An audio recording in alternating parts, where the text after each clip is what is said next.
ثانی یہ بتائیے گا، آپ سماجی رہنما بھی ہیں اور تاجر بھی ہیں، رمضان المبارک کے آتے ہی مہنگائی بڑھ گئی ہے، کیا آنے والی موجودہ حکومت فیل ہو گئی ہے جو بڑھتی ہوئی مہنگائی پر قابو نہیں کر سکتی؟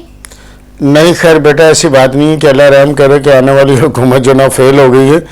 ابھی حکومت کو بنی کہاں ہے، ابھی مطلب معاملات ہوئے کہاں ہیں جو میں آتے ہی جانے میں بول دوں گا جی یہ حکومت فیل ہو گئی ہے. تو یہ الزام تراشی ہے، میں یہ بات نہیں کہوں گا، میں بات وہ کہوں گا جس کی ضرورت ہے. اور میں سمجھتا ہوں کہ جس طریقے سے یہ موجودہ جو حکومت آئی ہے یہ مجھے بالکل سیریس نظر آ رہی ہے اور انشاءاللہ تعالی آپ کو معاشرت پہ کام ہوتے ہوئے نظر آئیں گے. یہ سالوں سے جو نا کہانیاں خراب تھی، وہ میرے کئی سارے انٹرویو ہیں، وہ جو موجودہ جو پریشانیوں والی بات ہے، امیر پریشان غریب پریشان،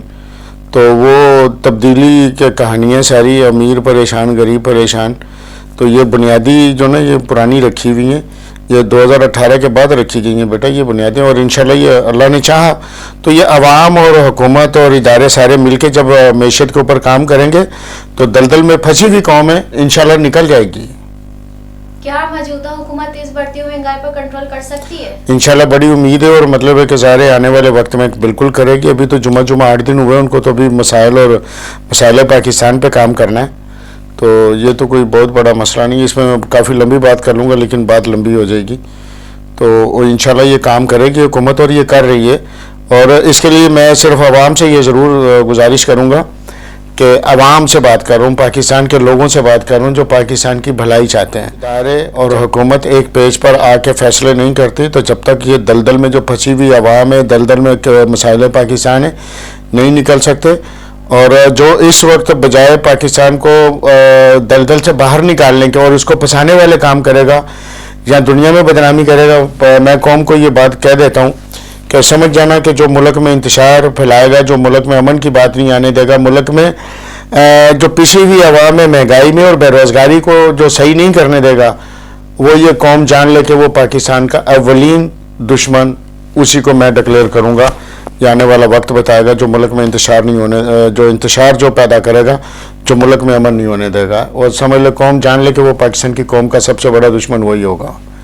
رمضان المبارک کے آتے ہی مارکیٹوں میں سناٹا ہے، روز بروز پیٹرول بڑھتا جا رہا ہے، فروٹ کی آسمان سے باتیں کرتا ہے، آپ معاشرت کو کس طرف دیکھتے ہیں؟ بیٹا اللہ تعالیٰ سے معافی مانگتا ہوں میں، یہ باتیں جو نا میں کہتا ہوں نا، میں 4-5-6 سال پہلے یعنی 5 سال پہلے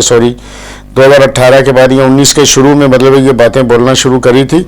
یہ اسی جگہ پہ جہاں پر آپ کا کیمرہ لگا ہوا، یہاں پر رونے دھونے سارے مجدے تھے. یہ فیصلے وہ جو تبدیلی والے وہ جو فیصلے تھے نا نئے پاکستان اور تبدیلی کے، یہ اس کے اثرات ہیں جو پاکستان کے اس وقت کے تاجروں کو توڑا پھوڑا گیا، ان کے ساتھ مسائل پیدا کیے گئے. بجائے حکومت جو نا وہ مسائل کو،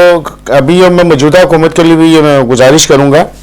کہ آپ نے ظاہر ملک کو اگر بنانا ہے تو آپ کو تاجر کے ساتھ، آپ کو عام آدمی کے دکھ درد کو، ملر کو، کمپنی کو، یا جو بھی ایکس وائی چھوٹا موٹا کار، ابھی اگر پاکستان کے حالات کو بہتر کرنا ہے تو پوری قوم کو مل کے ایک فیصلے پہ، ایک ایجنڈے پہ کام کرنا پڑے گا، تو انشاءاللہ پریشانیوں سے بھی نکل جائیں گے. پھر یہ جو اصل جو مہنگائی ہوتی ہے نا بیٹا، یاد رکھنا میری بات، مہنگائی ہوتی ہے غریب آدمی کے لیے، جہاں جس کے پاس کم انکم ہوتی ہے مہنگائی اس کے لیے ہوتی ہے.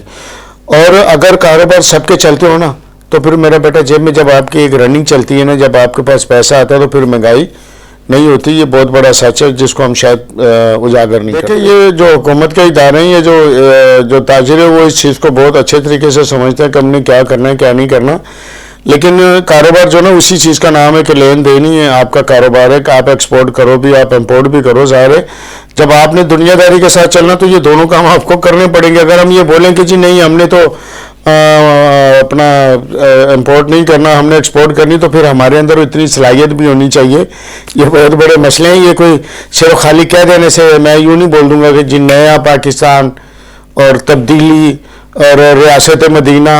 اور 1 کروڑ نوکری اور 50 لاکھ گھر، مطلب یہ عجیب سی باتیں، یہ صرف جملوں میں، ڈائلاگ میں، ایک مجمع میں بندہ جو نا وہ تو بڑی اچھی لگتی ہے، لیکن اس کی جو تکمیل ہے نا اس کے لیے وقت لگتا ہے. اور پاکستان کی قوم اسی چیز کے ایک فلسفے کے اوپر، ایک نام کے اوپر اپنے آپ کو تباہی کی طرف لے جا چکی ہے. اگر قوم یہ چاہتی ہے کہ ہم نے اپنے آپ کو تباہی سے نکالنا ہے تو حقیقت پر جو نا سوچیں، اور خالی صرف کہہ دینے سے تبدیلی، ریاست مدینہ نہیں بن جاتے، یا امن کا گہوارہ نہیں بن جاتا، اور وہ خدا نخواستہ وہ کون سا نیا پاکستان جو تبدیلی آج پاکستان کے وہ 70 سال جو پرانا جو پاکستان الحمدللہ بڑا اچھا چل رہا تھا اور قوم بھی خوشحال تھی، آج یہ اس کے اثرات ہیں نئے پاکستان کے، اور اس تبدیلی کے اثرات ہیں جو صحیح معنوں میں تو آپ کسی بھی باشعور آدمی سے جو پاکستان کو سمجھتا ہے یا پاکستان کے اپنی ذاتی درد کو جو ہر کوئی سمجھتا ہے، لوگ اپنے آپ سے سوال کر لیں کہ جو مزدور طبقہ تھا یا پڑھے لکھے جو اس ٹائم پہ جو بچے تھے ان کی جو پڑھ رہے تھے ان کی فیسیں کتنی آسان تھی، اس تبدیلی اور نئے پاکستان کے اندر جو بگاڑ پیدا ہوئے سب جانتے ہیں۔ تو گزارش ہے قوم سے بھی اور حکومت سے بھی اور اداروں سے بھی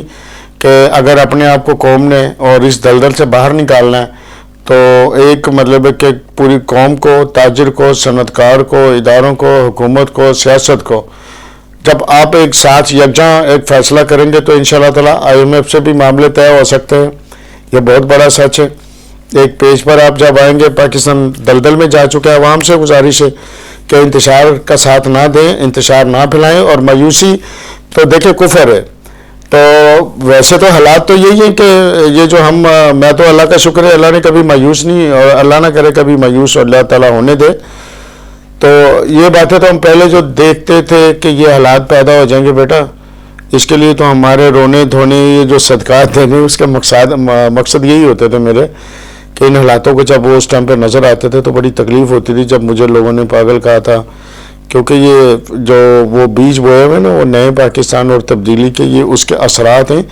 جو قوم کو ابھی دیکھنے پڑ رہے ہیں۔ اور اگر قوم یہ چاہتی کہ ہم باہر نکلیں تو انشاءاللہ تعالیٰ مل کے قوم اور تاجر چلے، کیونکہ معاملہ ہے پاکستان کا اور آپ کا اور میرا اور پاکستان کے کروڑوں جانوں کا۔ تو اس کے لیے شاید ایک ایجنڈے پہ قوم کو آنا پڑے گا، تو انشاءاللہ روشن پاکستان بنے گا پھر، اور مضبوط پاکستان بنے گا۔ وہ اللہ معاف کرے تبدیلی یا نیا بدتمیزیاں نہیں، لوگوں کا مستقبل اندھیروں میں نہیں، اب جو اندھیروں میں جا چکا ہے روشنیوں میں کیسے آنا، ابھی تلاش ہے۔ اصل چیز ہے میری جو ذاتی ہے، میرا جو منشور بھی ہے وہ تو یہی ہے۔